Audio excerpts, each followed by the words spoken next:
నమస్తే న్యూస్ 24 తెలుగుకు స్వాగతం। నా పేరు శ్రీలత। వార్తలోని ముఖ్యాంశాలు ఇప్పుడు చూద్దాం। కరీంనగర్ జిల్లా హుజనాబాద్ నియోజకవర్గం చిగురు మావడి మండల కేంద్రంలో కొత్త ఆర్ఓ చట్టం భూభారతిపై అవగాహన సదస్సు నిర్వహించారు। ముఖ్య అతిథిగా హాజరైన రవాణా మరియు బీసీ సంక్షేమ శాఖ మంత్రి పొన్నం ప్రభాకర్ మాట్లాడుతూ గత ప్రభుత్వం తీసుకువచ్చిన ధరణితో లక్షలాది భూ సమస్యలు వచ్చాయని, ఇచ్చిన హామీ మేరకు నూతన భూభారతి చట్టాన్ని తీసుకువచ్చామన్నారు। భూభారతిపై అన్ని మండలాల్లో అధికారుల చేత అవగాహన కల్పిస్తున్నామని, భూమి అంటేనే ఆత్మగౌరవమని, అలాంటి భూమిపై పంచాయతీలు హత్యలు వరకు దారితీస్తున్నాయన్నారు।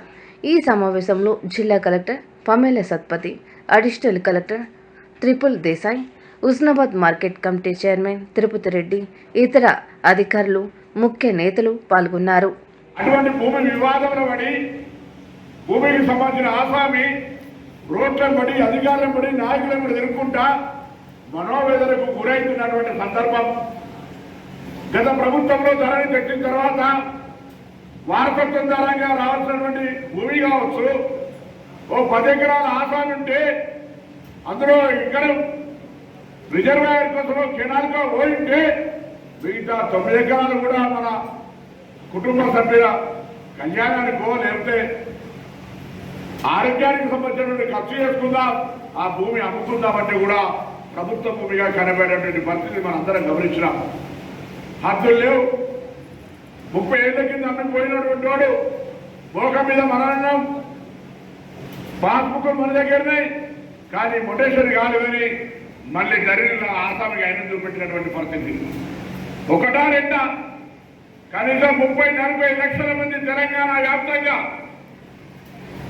ధరణి పేరు మీద బాధితులుగా ఏర్పడి కాంగ్రెస్ ఆనాడు ప్రదేశ్ అధ్యక్షుడిగా ముఖ్యమంత్రి రేవంత్ రెడ్డి గారు మేము వివిధ సందర్భాల్లో తిరిగేటప్పుడు రైతుల ఆవేదన చూసిన తర్వాత ఆనాడు స్పష్టంగా చెప్పినాం, ప్రజాపాలన మీ ఆశీర్వదించడం వస్తుంది, వచ్చిన తర్వాత ధరణిని బంగాళాఖాతంలో వేసి రైతులకు ఉపయోగపడే భూభారతి చట్టాన్ని తెస్తామని చెప్పినాం। ఇలా భూభారతి చట్టాన్ని తీసుకొచ్చడం మేము ముందుగానే మాట్లాడుతాం।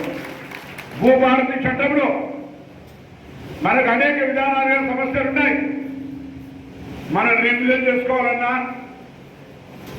పట్టా మార్పు చేసుకోవాలన్నా, మన భూమి వెరిఫికేషన్ చేసుకోవాలన్నా, భూ రికార్డులను కాపీ పొందాలనుకున్నా, ఇట్లా అనేక రకాలమైనటువంటి అంశాలను ఇలా భూభారతిలో పెట్టాం। గతంలో భూ రికార్డు మెయింటైన్ చేయకపోతే కంప్యూటర్లా కనిపించినది కనిపించింది, కనిపించినది కనిపించలే, దాచిపెట్టిన దాచిపెట్టారు, ఎత్తుకపోయారు కంప్యూటర్లా। కానీ మళ్ళీ ఎలా గతంలో మనందరికీ ఆధారమైనటువంటి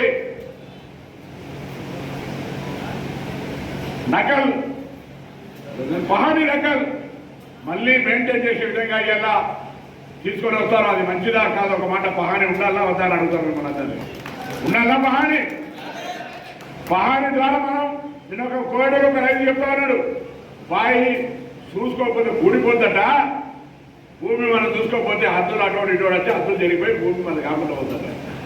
కానీ పత్రం మీద మోకా మీద మనమే ఉండి కాగితాలు ఇంకోటి పేరు ఇబ్బంది అవుతుంది కదా, అందుకే పహానీలు రాస్తూ భూమి రికార్డులను మెయింటైన్ చేస్తూ ఒకవేళ వారసత్వం నుంచి వచ్చేది కూడా ఎక్కడైనా వివాదంలో ఉన్నా, పరస్పర కొనుగోలుల వివాదం ఉన్నా, ప్రభుత్వ భూములు ఎవరైనా కబ్జా ఉన్నా, ఇట్లా అన్ని రకాల